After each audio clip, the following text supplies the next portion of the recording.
ራስን በባዕድ ሀገር ለውጊያ እንደተመደበ ወታደር አድርገህ አስብ።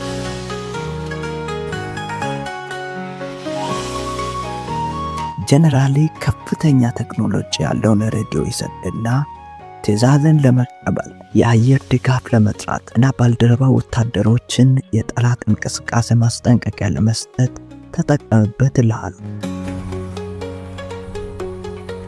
እናም ያን ሬዲዮ ተጠቅመህ ጠላትን አሸንፈሃል፣ የባልደረቦችንም ሕይወት አድነሃል። በትክክል በብዙ መንገድ ያ ሬዲዮ አንተን ጠቅመዋል። ነገር ግን ከ50 ዓመት በኋላ አዲስ የወታደር ቡድን ይመጣና ያስከውን ሬዲዮን አይቶ ይህ ምንድን ነው ወዲያ ጣለው።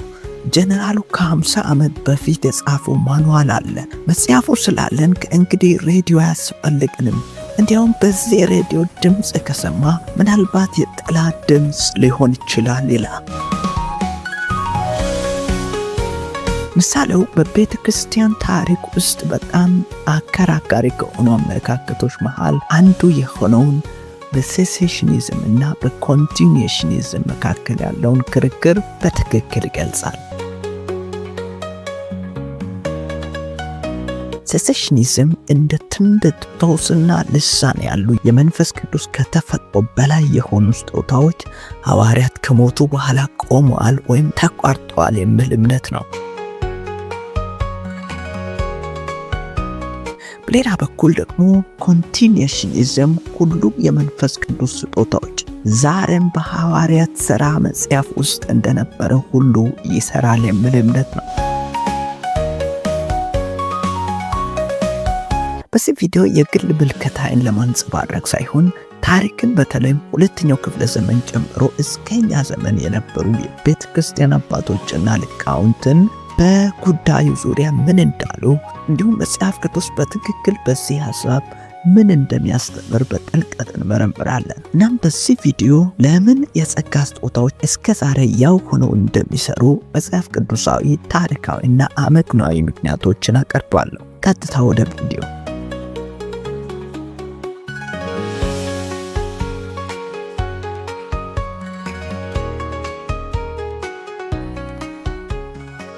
ከክርክራችን በፊት እስኪ ሁለቱንም ሐሳቦች በአግባቡ እንፍታቸው። መጀመሪያ በትንሹ ለማየት እንደሞከርነው ሴሴሽኒዝም እግዚአብሔር ታምራትን ማድረጉን አቁሟል የሚል እምነት አይደለም።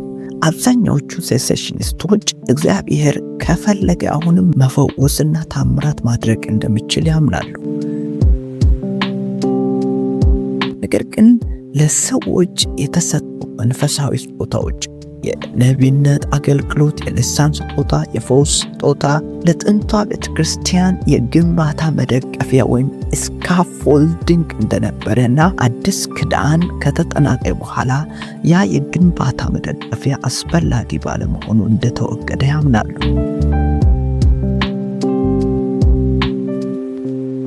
ኮንቲኒዌሽኒዝም ደግሞ እነዚህ መንፈሳዊ ስጦታዎች መደበኛዊ ኖርማቲቭ ናቸው የሚል አመለካከት ነው። ኢየሱስ እስከሚመለስ ድረስ ለቤተ ክርስቲያን መታነጽና እድገት የተሰጡ ናቸው ይላሉ።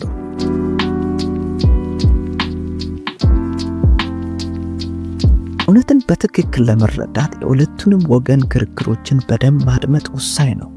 ለሴሴሽኒዝም ዋና ሙግት ምንድን ነው? ብዙ ጊዜ የሴሴሽኒዝም ሙግት በሶስት ምሰሶች ላይ ያርፋል። የመጀመሪያውን ምሰሶ ስናይ የስጦታዎቹን ዓላማ እናገኛለን። እንዴት ሴሴሽኒስቶች የስጦታ ዓላማ እንደሚያብራሩ እንመለከታለን። ሴሴሽኒስቶች ታምራዊ ስጦታዎች የተሰጡት ሐዋርያት ስለ እግዚአብሔር እየተናገሩ መሆናቸውን ለማረጋገጥ ብቻ እንደሆነ ይከራከራሉ።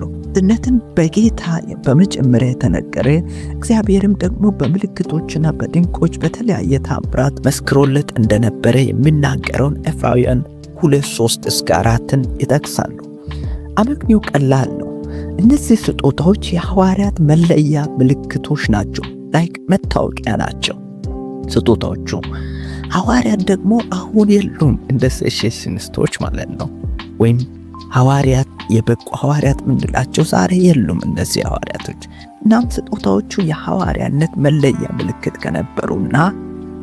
ከእንግዲህ ሐዋርያት ከሌሉ ስጦታዎቹም ሊኖሩት አይችሉም ማለት ነው። እንደ ሴሽንስት ሙግት ማለት ነው። ሌላው የመጽሐፍ ቅዱስ ቀኖና መጠናቀቅ በተመለከተ የሚያነሱት ሙግት ነው። ይህኛው ዋናው ሙግታቸው ነው። አንደኛ ቆሮንቶስ 13:8-10 ላይ ጳውሎስ እንዲህ ሲል የጻፈውን በመጥቀስ ይከራከራሉ። ፍቅር ለዘውትር አይወድቅም፣ ትንቢት ቢሆን ግን ይሻራል፣ ልሳንም ቢሆን ይቀራል። ፍጹም የሆነው ሲመጣ ግን ተከፍሎ የነበረው ይሻራል ይላል። ይህ አንጋፋው የሴሴሽኒዝም ክርክር ነው። ፍጹሙ የሚለው የሚያመለክተው የተጠናቀቀ መጽሐፍ ቅዱስን እንደሆነ ያስባሉ። አሁን ሙሉ የእግዚአብሔር ቃል ስላለን እንደ ትንቢት ያለ ከፍል ራእይ አያስፈልገንም፣ ከፍል መገለጥ አያስፈልገንም ብሎ ይከራከራሉ። ሌላኛውና ሶስተኛው ጠንካራ ሙግታቸው ታሪካዊ ክርክር ነው።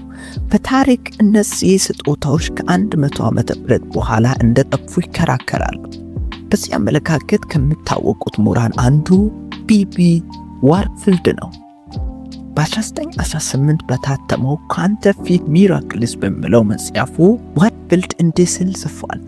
ስጦታዎቹ የክርስቲያን ይዞታ አልነበሩም፣ እንዲያውም የሐዋርያዊቷ ቤተ ክርስቲያን ንብረትም አልነበሩም፣ ለሐዋርያነት ማረጋገጫ የተሰጡ ነበሩ እንጂ ይላል።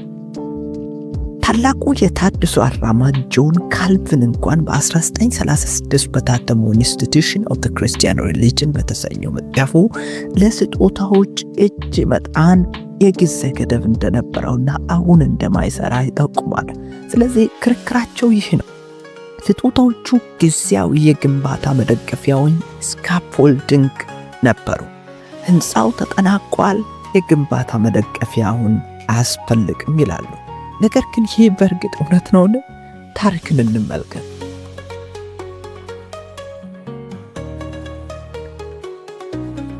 ሐዋርያው ዮሐንስ በ100 ዓመተ ምህረት ገደማ ከሞተ በኋላ ከተፈጥሮ በላይ የሆኑ ስጦታዎች እንደጠፉ የሚገልጽ አፈ ታሪክ አለ። ይህ በፍጹም የተሳሳተ ታሪክ የማያውቀው አመለካከት ነው። የጥንቷ ቤተ ክርስቲያን አባቶችን እንመልከት። እነዚህም የሐዋርያት ደቀ መዛሙርት የነበሩ ወይም የደቀ መዛሙርቶቻቸው ደቀ መዛሙርት የነበሩ ሰዎች ናቸው። መጀመሪያ ጃስቲን ማርትሬን እንመልከት።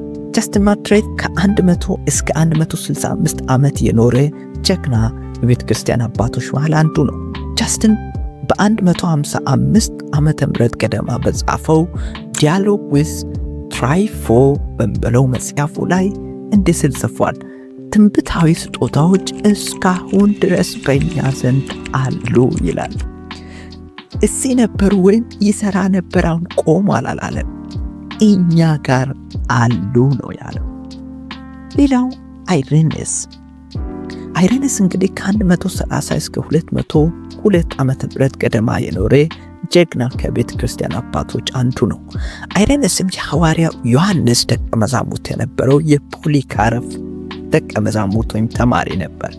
በ180 ዓመተ ምህረት ገደማ በጻፈው ኤግነስ ሄሬሲ በሚለው ታላቅ ሥራው ላይ ስለ ዘመኑ ቤተ ክርስቲያን እንዲህ ሲል ጽፏል።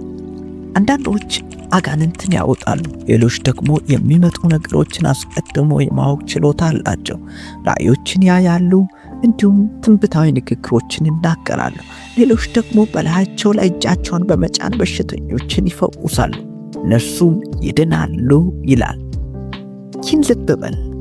ራእዮች፣ ትንቢት፣ ፈውስ በ180 ዓመተ ምህረት ይህም የመጨረሻ ሐዋርያው ከሞተ ከ80 ዓመታት በኋላ ነው።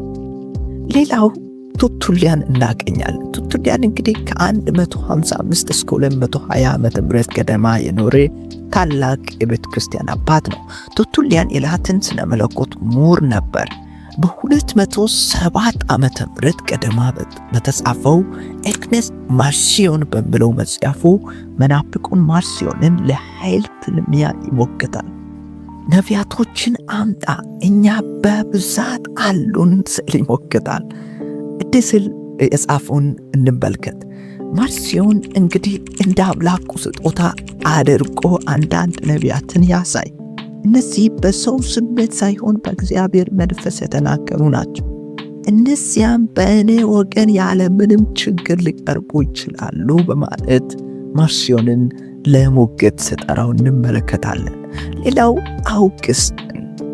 አውግስትን እንግዲህ 354 እስከ 430 ዓመተ ምህረት የኖረ ታላቅና ጀግና የሥነ መለኮትና የቤተ ክርስቲያን አባት ነበር። ይህ በጣም የምወደው ማስረጃ ነው። አውግስትን እጅግ ወሳኝ የሥነ መለኮት ምሁር እንደነበረ ሊካድ የማይችል ነው። በመጀመሪያ አውግስትን ሴሴሽኒስት ነበር። ታምራት ከእንግዲህ አስፈላጊ አይደሉም ሲል ጽፎ ነበር። ሆኖም በኋላ በሕይወቱ ውስጥና በራሱ ቤተ ክርስቲያን እጅግ ብዙ ታምራት መከሰታቸውን ስላየ ሐሳቡን ቀየረ። በ426 ዓመተ ምህረት በታተመው The City of God በሚለው መጽሐፉ የቀድሞ አመለካከትን ፈጽሞ እንደሻረ ይገልጻል። በግል ያረጋገጣቸውን ረዥም የታምራት ዝርዝሮችን ጽፏል። ይህም አይነ ስውር የነበረው ሰው ማየቱንና ከጡት ካንሰር የዳነች ሴት ይጨምራል። በማጠቃለያም እንዲህ ሲል ጽፏል። በቅዱስ ሥርዓቶች ወይም በሳክራመንትስ ወይም በቅዱሳን ጸሎቶች አሊያም በሌሎች ነገሮች አማካይነት ሊሆን ይችላል ታምራቶች በክርስቶስ ስም ዛሬም ይደረጋሉ ሲል ይደመድማል። ስለዚህ ታምራት ከታሪክ ጠፍቷል የሚለው ሐሳብ በቀላሉ እውነት አይደለም።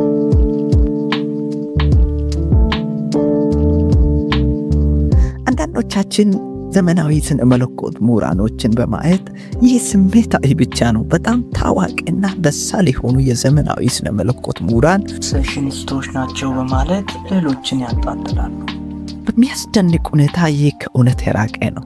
በዘመናችን ብዙ ታላላቅ አእምሮ ያላቸው የኮንቲኒዌሽኒዝም ምሁራኖች አሉ። ለምሳሌ ዶክተር ማርቲን ሎይድ ጆንሰንን እንደ ምሳሌ እንውሰድ። ማርቲን ሎይድ ጆንሰን በ20ኛው ክፍለ ዘመን የሪፎርምድ ስነ መለኮት ግንባር ቀደም አቀንቃኝ መካከል አንዱ ነው። እንግዲህ የሪፎርምድ ስነ መለኮት አቀንቃኝ በክርስቲያን አስተምሮ ላይ በጣም ጠንካራ አቋም ያለው ሰው ነው። ነገር ግን መንፈስን በተመለከተ በዶክትሪኖቻችን ሽፋን እሳቱን እያዳፈንን ነው በማለት ተናግሮ ነበር። በ1984 በታተመው ጆይ አንስፒከብል በተሰኘው መጽሐፉ ቤተ ክርስቲያን መንፈስ ቅዱስ እንዳይኖር አድርጋ ለማደራጀት ሞክራለች በማለት ይከራከራል። እንዲህ ሲል ጽፏል።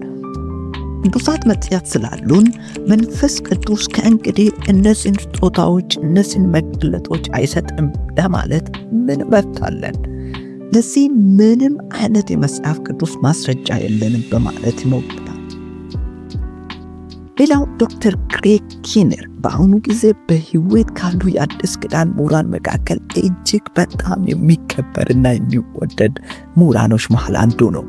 በ2011 ሚራክልስ The Credibility of the New Testament Accounts በተሰኘው እጅግ ግዙፍ በሆነው ባለ 2 ገጽ ስራው ላይ የታምራዊ አገልግሎት መጽሐፍ ቅዱሳዊና ስነ መለኮታዊ ማስረጃዎች ብቻ ሳይሆን እንደ ተመራማሪ ጋዜጠኛ ሆኖ በዓለም ዙሪያ የተረጋገጡ በሺዎች የሚቆጠሩ የታምራት ዘገባዎችን፣ የሕክምና ማስረጃዎችን ጨምሮ በመጽሐፉ ውስጥ በማካተት እስካሁን ሴሴሽኒስቶችን በሚያዘጋ መልክ ስለ ታምራት አገልግሎት ቀጣይነት ተከራክሯል።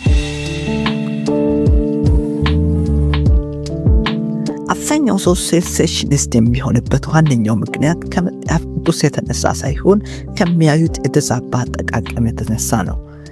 የቴሌቪዥን ሰባኪዎች ገንዘብ ለማግኘት ታምራትን ሲያስመስሉና የተለያዩ የማጭበርበሪያ ዘዴዎችን ሲጠቀሙ ይስተዋላሉ። አው እኔም በዚህ ጉዳይ ከእነርሱ ጋር እስማማለሁ።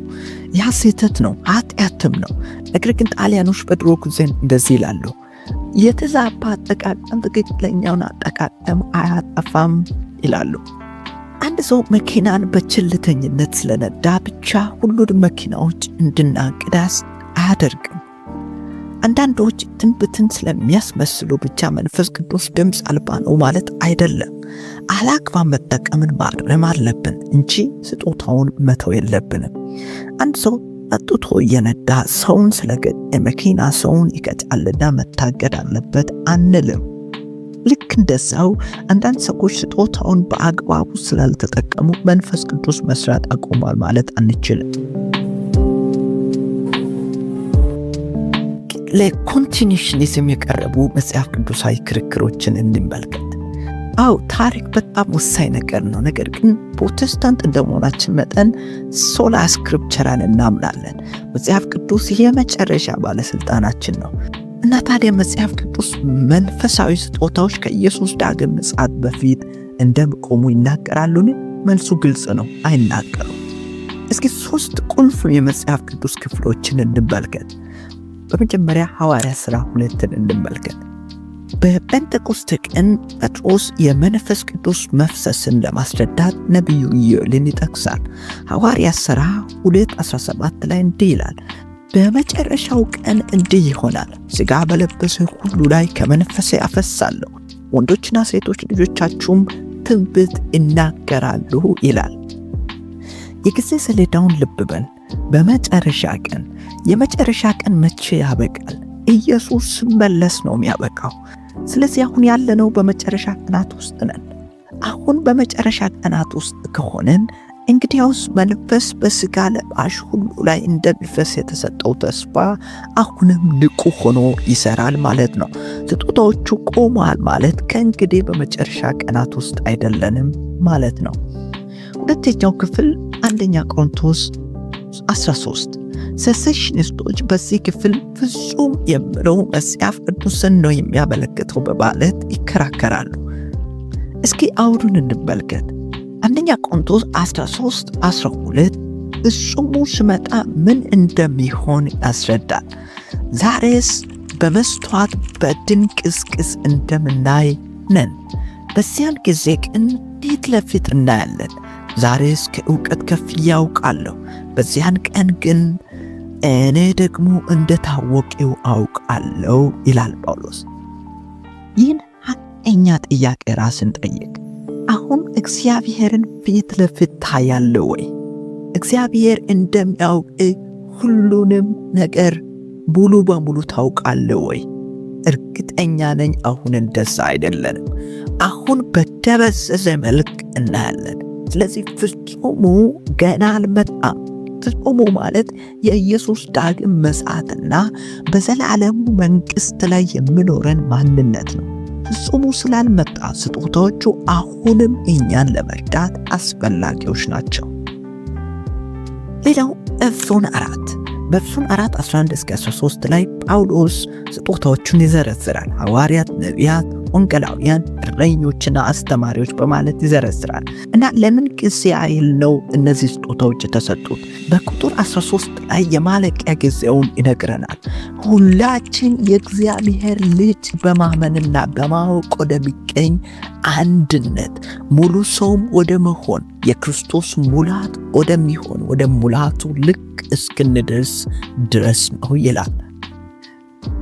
በዙሪያ ያለውን ዓለም ተመልከት። ቤተ ክርስቲያን ሙሉ የእምነት አንድነት ላይ ደርሳለችን? ሙሉ በሙሉ የበሰልነን አይደለንም። ወደ ግቡ ካልደረስን መሳሪያዎቹ አሁንም ያስፈልጉናል ማለት ነው። ቤቱ እየተሰራ እያለ ቤቱን የምትሰራበት መሳሪያ ወደ ውጭ ያጥለው። ስለዚህ ስጦታዎች ዛሬም ድረስ ይሰራሉ። ዛሬም ድረስ ለቤተ ክርስቲያን እድገት አስፈላጊዎች ናቸው። ታዲያ ይህ የት ያደርሰናል? መጽሐፍ ቅዱስን ተመልክተናል። እናም ፍጹሙ ገና እንዳልመጣ አይተናል። ታሪክን ተመልክተናል። እናም አይሬንስ፣ ጃስቲን ማርትሬን፣ አውጌስትን በሙሉ የእግዚአብሔር ኃይል እንደተመለከቱ አይተናል። ሴሴሽኒስት ስለሆንክ ወንድሜ አይደለም አልልም። የእግዚአብሔር ቃል ለመጠበቅ ያለህን ፍላጎት አከብራለሁ። ነገር ግን በዚህ እሞግታለሁ። ስነ መለኮት እግዚአብሔርን ሳጥን ውስጥ እንዲያስገባ አትፍቀድ። መንፈስ ቅዱስ ስነ መለኮታዊ ጽንሰ ሐሳብ ብቻ አይደለም፣ እርሱ አካል ነው። እርሱ ከእኛ ጋር ያለው የእግዚአብሔር ኃይል ነው። በተሰበረ በጨለመና በታመመ ዓለም ውስጥ እየኖርን ነው። ከአእምሮአዊ ክርክሮች በላይ የእግዚአብሔር ኃይል፣ ፈውስ፣ መመሪያ፣ ማጽናናት እንፈልጋለን። መጽሐፍ ቅዱሳችንን ክፍት፣ አእምሯችንን ንቁ፣ ግን ልባችንን ለመንፈስ ንፋስ ሙሉ በሙሉ ክፍት እናደርግ። ይህ ቪዲዮ ከጠቀማችሁ ላይክ፣ ሼር እንዲሁም ቻናላችንን ሰብስክራይብ ማድረጋችሁን እንዳትረሱ። ማንኛውም ጥያቄና አስተያየት ካላችሁ አስተያየት መስጫ ላይ ማስቀመጥ ትችላላችሁ። መልካም ጊዜ